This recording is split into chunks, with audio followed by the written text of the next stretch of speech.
Hai,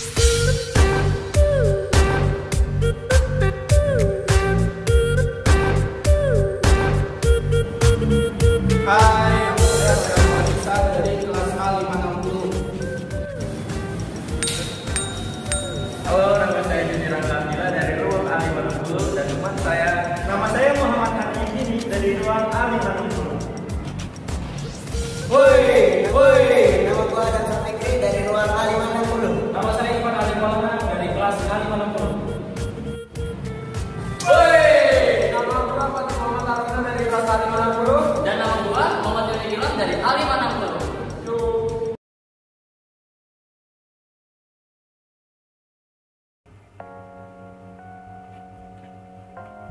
Woi, lu lagi ngapain? Ini gue lagi ngerjain tugas Tugas apa? tentang perdagangan internasional. Oh, yang bakal kita bahas nanti. Betul sekali. Bantuin gue yuk. Oke, ayo.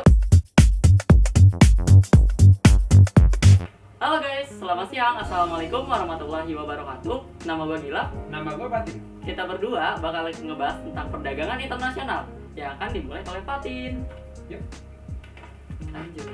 Perdagangan internasional yaitu adalah perdagangan antara kedua belah pihak yang berasal dari negara yang berbeda berdasarkan pada perjanjian yang telah disepakati bersama.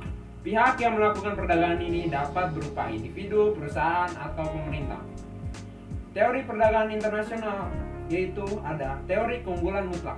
Teori ini menyatakan bahwa perdagangan internasional akan memberikan keuntungan pada negara yang dapat memproduksi dengan harga yang lebih rendah dibandingkan dengan harga yang ditetapkan di negara lain. Yang kedua ada teori keunggulan komparatif. Berdasarkan teori ini, meskipun suatu negara tidak memiliki keuntungan mutlak dalam memproduksi barang, negara tersebut dapat melakukan perdagangan internasional pada barang yang paling produktif dan efisiensi untuk diproduksi. Bentuk perdagangan internasional yaitu ada tiga. Satu, perdagangan bilateral. Yang kedua ada perdagangan regional. Yang ketiga ada perdagangan multilateral. Selanjutnya akan dilanjutkan oleh Gilang. Apa? Oke. Sekarang saya bakal ngebahas tentang faktor pendorong perdagangan internasional. Yang pertama, ketersediaan sumber daya alam. Tidak semua negara merupakan penghasil rempah-rempah atau tidak semua negara merupakan penghasil bahan tambang. Kedua, perbedaan faktor produksi. Meskipun memiliki sumber daya melimpah, tidak semua negara memiliki modal dan pengetahuan untuk mengolah sumber daya alam tersebut. Yang terakhir, keinginan melakukan kerjasama dengan negara lain. Perdagangan internasional dapat menjadi salah satu cara yang dilakukan untuk mempererat hubungan dengan negara lain, sehingga kerjasama dalam bidang lain dapat tercipta. Berikutnya, saya akan ngebahas tentang manfaat perdagangan internasional. Yang pertama, memperoleh barang yang tidak dapat diproduksi di negara lain. Di negara sendiri, maksud saya, masyarakat negara Indonesia dapat mengkonsumsi kurma walaupun tidak tumbuh di Indonesia. Berikutnya, memperluas pasar sehingga meningkatkan efisien produksi. Dengan adanya perdagangan internasional, maka pasar untuk barang yang diproduksi di suatu negara akan bertambah, sehingga akan meningkatkan skala ekonomi sehingga biaya produksi semakin murah. Yang terakhir, mendorong alih teknologi. Dengan melakukan perdagangan dengan negara maju, negara berkembang dapat mempelajari teknologi yang digunakan, sehingga mendorong peningkatan pengetahuan dan teknologi di negara berkembang. Oke, sekian itu dari penjelasan kami berdua. Berikutnya bakal ada teman kami yang akan membahas tentang contoh atau fenomena yang terjadi dalam lingkup perdagangan internasional. Next. Woi Pan, mabar ML yuk. Sorry, gue lagi ngerjain tugas. Emang lu lagi ngerjain tugas apa sih? Ini loh tentang perdagangan internasional kasusnya. Oh alah, ya udah. Halo guys, saya Ivan Ali Maulana. Saya akan menjelaskan tentang kasus fenomena perdagangan internasional yang terjadi baru-baru ini. Menurut Kompas.com, Kementerian Perdagangan mengimbau para eksportir asal Indonesia untuk lebih waspada dalam bertransaksi. Himbauan ini disampaikan karena meningkatnya kejahatan dan penipuan di bidang perdagangan internasional yang terjadi dengan berbagai modus dan motif. Henny mengatakan, di awal 2019 ini ditemukan beberapa kasus penipuan ekspor dan impor di wilayah Timur Tengah, khususnya di Persatuan Emirat Arab atau disingkat oleh PEA. Oleh karena itu, kata Henny, untuk menghindari kejadian serupa, ada beberapa hal yang perlu diperhatikan para pelaku usaha saat bertransaksi. Pertama, memperhatikan legalitas calon buyer dengan memastikan bahwa calon buyer memiliki legalitas yang resmi dan sah. Kedua, menggunakan kontrak penjualan untuk mengikat kedua belah pihak dalam memenuhi hak dan kewajibannya, serta sebagai dasar dalam upaya penyelesaian masalah. Ketiga, menggunakan sistem pembayaran yang aman yang membiasakan menggunakan sistem pembayaran kegiatan ekspor dan impor dengan metode yang aman. Terakhir, menjaga dokumen-dokumen penting dan tidak memberikan dokumen tersebut kepada buyer jika kewajibannya belum terpenuhi. Sekian yang dapat saya sampaikan tentang kasus perdagangan internasional. Selanjutnya kita akan masuk ke materi 2, yaitu dampak globalisasi, yang akan dilanjutkan oleh teman saya. Halo semuanya, nama saya Jeni Rangga Abdillah dan teman saya Muhammad Hadi Ihdini. Kali ini kita akan membahas materi tentang globalisasi beserta dampaknya. Langsung saja kita masuk ke bagian materinya, oke? Pengertian globalisasi yaitu globalisasi berasal dari kata globalization. Global artinya dunia, sedangkan globalization artinya adalah proses. Secara bahasa, arti globalisasi adalah suatu proses yang mendunia. Suatu proses yang membuat manusia saling terbuka dan bergantung satu sama lainnya tanpa batas waktu dan jarak. Lalu kita lanjut ke teori globalisasi. Ada beberapa teori globalisasi dikemukakan oleh para ahli.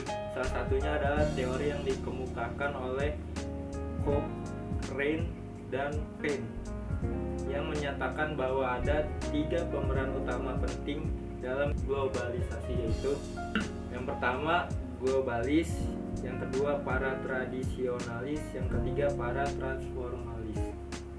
Selanjutnya akan dibahas kembali oleh teman saya, yaitu Hadi. Selanjutnya kita akan membahas tentang ciri-ciri globalisasi. Globalisasi mempunyai beberapa ciri, diantaranya 1. Perubahan dalam konsep jarak, ruang, dan waktu. Nomor 2, adanya saling ketergantungan dalam bidang ekonomi dan perdagangan. Nomor 3, adanya peningkatan interaksi kultural. Nomor 4, meningkatnya masalah bersama. Selanjutnya, kita masuk dalam faktor penyebab proses globalisasi. Tentunya, ada penyebab dan pendorong yang akhirnya membuat proses globalisasi ini bisa terjadi. Di antaranya, nomor 1, perkembangan teknologi dan informasi. Nomor 2, banyaknya kerjasama internasional. Nomor 3, kemudahan transportasi. Nomor 4, ekonomi terbuka. Selanjutnya akan dibahas oleh Juni Rangga. Kita sekarang akan menyampaikan dampak-dampak globalisasi. Yang pertama itu secara dampak positif globalisasi ya. Yang pertama itu ada kemudahan memperoleh informasi dan ilmu pengetahuan. Yang kedua itu kehidupan sosial ekonomi yang meningkat. Dan yang terakhir, kemajuan dalam bidang teknologi, komunikasi, transportasi, dan informasi yang memudahkan manusia. Selanjutnya, Hadi mungkin menambahkan. Tadi kan ada dampak positif globalisasi, sekarang saya akan membacakan dampak negatif globalisasi. Yang pertama, gampangnya budaya barat masuk dan mempengaruhi nilai-nilai budaya lokal. Yang kedua, lunturnya nilai-nilai kebudayaan seperti gotong royong dan lain sebagainya. Yang ketiga, rusaknya lingkungan dan meningkatnya polusi udara. Selanjutnya nih, kita masuk dampak dalam bidang politik dan ekonomi. Dalam bidang politik sendiri, yaitu dampaknya dengan adanya globalisasi yang terjadi, pemikiran politik berbagai negara pun menjadi lebih terbuka untuk mendapatkan sistem ketatanegaraan yang lebih baik dari sebelumnya, untuk meningkatkan kesejahteraan dalam masyarakat. Nah, selanjutnya Hadi mungkin bisa menambahkan. Sekarang, dampak globalisasi dalam bidang ekonomi. Dengan adanya globalisasi, maka pemenuhan barang yang dibutuhkan oleh masyarakat menjadi lebih mudah. Karena berbagai barang bisa dengan mudah masuk ke dalam negeri dari luar negeri.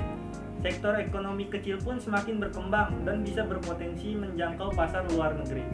Yang Sekian tadi pembahasan tentang globalisasi dan dampaknya serta macam-macamnya lah. Selanjutnya nih kita punya fenomena yang baru-baru ini tentang dampak globalisasi. Tentunya bukan kita yang menyampaikan, pasti ada teman kita satu lagi, yaitu Adam Safikri. Langsung saja, ini dia videonya. Sudah.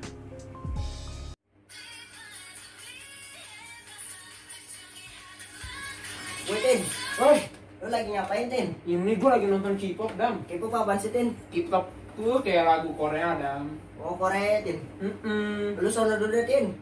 Lu datang-datang ngusir gua. Gue pengen ngerjain ekonomi makro Tin buat besok. Ya ampun, dadakan banget. Ya Ya udahlah. udah, pindah dulu ya. Rest dulu Tin.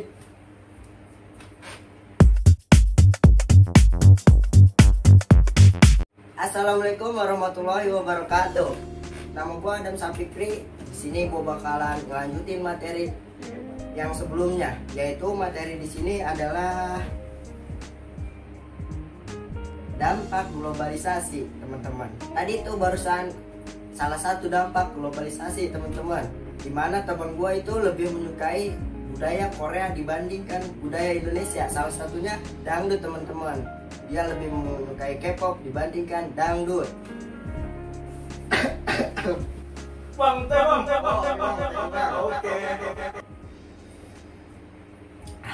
Bang nih bang. Sip, bocingnya. Oke bang. Di sini ada dilansir oleh Detik News. Globalisasi juga dapat membawa dampak jumlah kejahatan, teman-teman. Perlu kita ketahui bahwa kejahatan lintas batas atau transnasional pada tahun 2016 mengalami kenaikan sebanyak 41.033 kasus dibandingkan tahun 2015, yaitu sebanyak 40.938 kasus, teman-teman. Kejahatan lintas batas meningkat menjadi 41.000. Ini menunjukkan bahwa globalisasi membawa dampak kejahatan di Indonesia, teman-teman. Jelas Kapolri Jenderal Polisi Tito Karnavian, kejahatan transnasional ini sebagai atas beberapa kejahatan, antara kasus narkoba, teman-teman, cybercrime, perdagangan manusia, hingga terorisme, teman-teman. Untuk kasus terorisme pada tahun 2016, polisi telah memproses sebanyak 170 kasus. Jika dibanding dengan tahun 2015 yang telah memproses 82 kasus, kasus terorisme mengalami kenaikan sebanyak 88 kasus, teman-teman.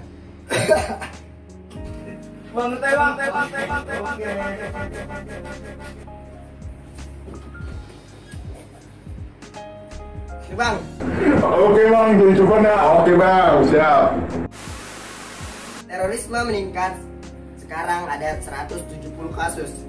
Tapi bukan serangannya, tapi termasuk yang ditangkap orangnya. Penegakan hukum pada tersangka terorisme 40 kasus sudah divonis pengadilan. Demikian teman-teman, itu tadi adalah penjelasan singkat dari saya.